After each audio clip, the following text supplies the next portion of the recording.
जब देखा कि यहाँ पर सरकारी स्कूल में मुझे पढ़ाने का मौका मिला है तो मैं वैसी सरकारी टीचर बन के न रह जाऊं कि हाजिरी लगा दूं, बच्चे पढ़े या ना पढ़े अपनी बला से। तो सरकारी स्कूलों में बहुत कम ऐसे सरकारी स्कूल हैं जहां पर टीचर लोग, मास्टरनी हमारी बहनें बहुत अच्छी तरह ड्यूटी लगाती हैं। ज्यादातर सरकारी स्कूलों के बारे में शिकायत आती है कि वो लोग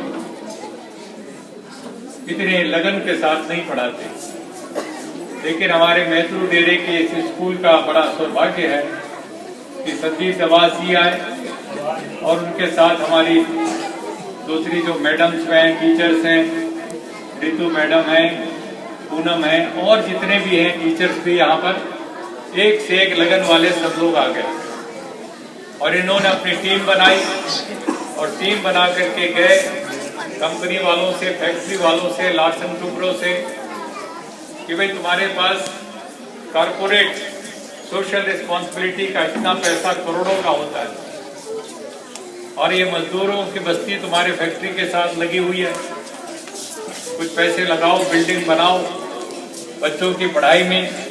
उनके पास इसी काम के लिए पैसा होता है, देना होता है, देना चाहिए। कई लोग देते, कई लोग नहीं देते। उन्होंने भी फिर हिम्मत की और उन्होंने हिम्मत करके और इस डेरे के प्रधान नहीं बल्कि हमारे पूरे फरीदाबाद के बंधुआ मुक्ति मोर्चा के प्रधान, पूरे जिले के मायाराम सूर्यवंशी जी, उन्होंने भी पूरा संघर्ष किया। और आज मुझे देख करके बहुत खुशी हो रही है कि आप सबके आशीर्वाद से, आप सबके प्रयास से, और यहाँ हमारे पार्षद जी बैठे हैं और साथी बैठे हैं, मैं सबका बहुत बहुत शुक्रगुजार हूँ जिन लोगों ने आगे बढ़ करके इस काम को यहाँ तक लाके खड़ा कर दिया कि आज हमारे पास एक शानदार बिल्डिंग है और शानदार बच्चों की पढ़ाई हो रही है और पढ़ भी रहे हैं और खेल भी रहे हैं और नाच भी रहे हैं और कूद भी रहे हैं। ये बच्चों का अधिकार है, पढ़ना, लिखना, खेलना, कूदना, थोड़ी सी शरारत भी करना, ठीक है ना। इतने चुपचाप नहीं बैठने चाहिए बच्चों को, कुछ न कुछ गड़बड़ करते रहना चाहिए, नहीं तो ये बचपन का अधिकार कहलाता है। बच्चे, हम सब बच्चे होते हैं किसी न किसी समय अपनी जिंदगी के, और बचपन से ज्यादा बड़ी चीज कोई चीज नहीं होती जिंदगी में। एक अल्लड़पना होता है, कोई जिम्मेदारी नहीं होती, और सब बच्चे, सारी दुनिया के बच्चे एक जैसे होते हैं। उन बच्चों को यदि पढ़ने, लिखने, खेलने, कूदने का अधिकार मिल जाए तो कहां से कहां निकल सकते हैं, बहुत आगे बढ़ सकते हैं। लेकिन गरीबी की मार ऐसी होती है कि माँ बाप भी सोचते हैं बच्चे को पढ़ा के क्या करेंगे, कहीं दो पैसे कमा के ले आए, कुछ नहीं तो कचरा बीनने से भी दो पैसे मिल जाते हैं, कुछ नहीं तो किसी होटल में, किसी ढाबे में चाय की प्याली धो देगा और इस तरह का काम कर लेगा, मजदूरी कर लेगा, जिससे दो पैसे कमा लेगा। पढ़ाई लिखाई से क्या होगा, ऐसा सोच के गरीब माँ बाप अपने बच्चों को भी मजदूरी कराने के लिए भेज देते हैं।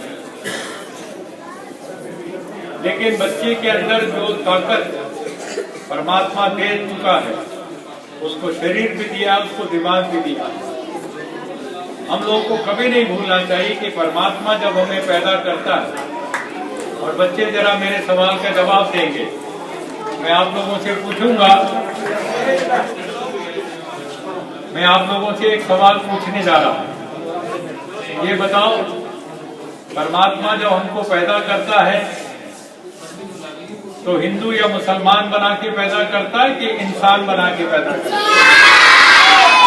है? कितने अच्छे बच्चे, कितनी बड़ी बात कह दी इन्होंने, कितनी बड़ी बात कह दी कि परमात्मा जब हमें पैदा करता है तो हिंदू या मुसलमान बना करके, जाट, गुजर या ब्राह्मण, ठाकुर बना करके नहीं भेजता। क्या बना के भेजता है? इंसान। तो परमात्मा, ये जो धूप की रोशनी है, सूरज की रोशनी, सब इंसान के लिए बराबर है कि हिंदू के लिए ज्यादा और मुसलमान के लिए कम है? बराबर है? वाह वाह वाह, कमाल की बात कर दी बच्चों ने। तो लोग झगड़ा कर रहे हैं हिंदू के नाम पर, मुसलमान के नाम पर, मंदिर और मस्जिद के नाम पर, परमात्मा के खिलाफ जाकर के। परमात्मा ने तो सबको इंसान बनाया था, बराबर बनाया है, और सबको सूरज की रोशनी बराबर दे रहा है। ब्राह्मण ऊंची जात का कहता अपने आप को पैदा हो गया ब्राह्मण के घर में तो ऊंचा हो गया। ठाकुर भी कहता मैं ऊंचा हूं, और दलित को शूद्र कहता है, नीच कहता है, अछूत कह देता है। तो मैं बच्चों से फिर पूछता हूं, बेटे क्या दुनिया में कोई बच्चा पैदा होते ही ऊंच हो जाता है, नीच हो जाता है, या सब बच्चे बराबर होते हैं? कितनी सुंदर बातचीत। मैंने सिखाया तो नहीं अलग से इनको, ये अपने आप बोल रहे हैं। ये बच्चे इसीलिए हैं कि पाप से बचे हुए हैं, इनका दिल बहुत साफ है, और इनकी आवाज सुनो। बड़े बड़े लोगों को सुनना चाहिए जो जात पात में ऊंच नीच का भेदभाव करते हैं।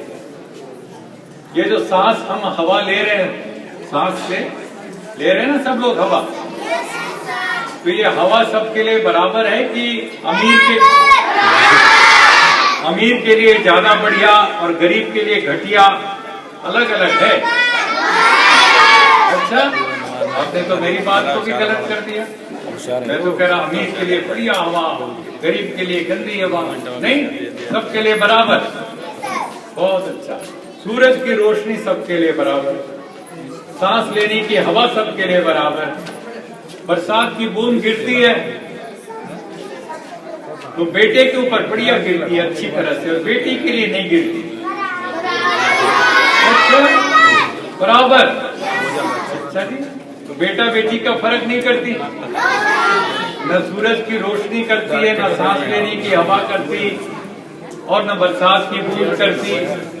तो परमात्मा की कोई भी चीज ले लो, कोई भी चीज, ये पेड़ का छोटा सा पत्ता, एक पत्ता भी किसी अमीर और गरीब में, ऊंची जात और छोटी जात में, बेटा और बेटी में, हिंदू मुसलमान में कोई फर्क नहीं करता। पेड़ का पत्ता भी फर्क नहीं करता। फर्क कौन करता है? हाँ, इंसान। और वो कैसे इंसान है? चालाक है, घटिया इंसान, घमंडी। तो जो घटिया इंसान होते हैं वो लोग फर्क करते हैं, और जो अच्छे इंसान होते हैं वो नहीं करते। वो सबको एक बिरादरी मानते हैं, एक परिवार मानते हैं। तो सब बच्चे मिलकर के मेरे साथ बोलेंगे, मैं कहूंगा मानव मानव, आप कहेंगे एक, आप कहेंगे एक समान। मानव मानव, मानव मानव, इंसान इंसान, इंसान इंसान।